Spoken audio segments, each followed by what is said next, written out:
ও মালিক,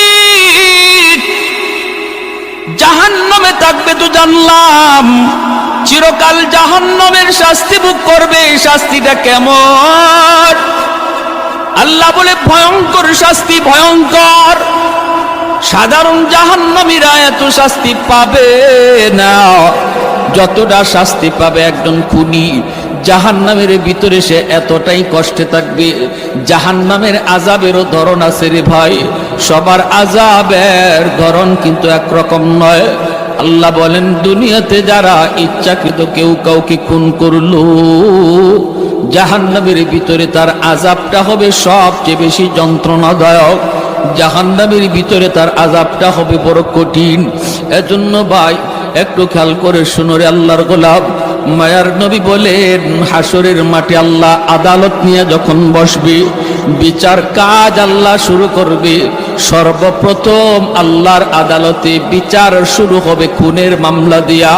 খুনের মামলা দিয়া আল্লাহর আদালতে বিচার শুরু হবে। যেই মানুষটা মারা গেল, যে যার তারে খুন করলো, ওই খুনির সে ধইরা যেইভাবে তারে খুন করেছে, গলা কাইটা অথবা ছুরি দিয়ে আঘাত কইরা, ওই ছুরিটা যা তার বডির মধ্যেই লাগানো থাকবে, রক্ত ঝরবে, রক্ত ঝরবে।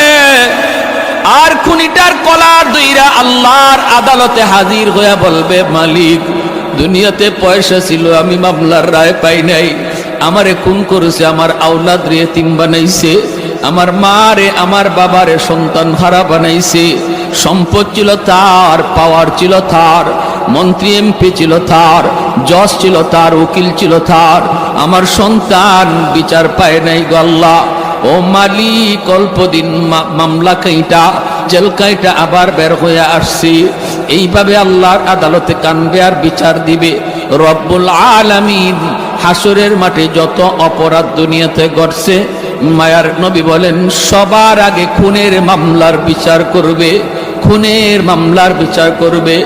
রব্বুল আলামিন এই আয়াতের ভিতরে সূরাতুন নিসার এই আয়াতে আল্লাহ পরিষ্কার করে জানায় দিয়েছেন, তার ঠিকানা জাহান্নাম শুধু নয়, চিরকাল জাহান্নামে থাকবে। নাউজুবিল্লাহ, জোরে কার।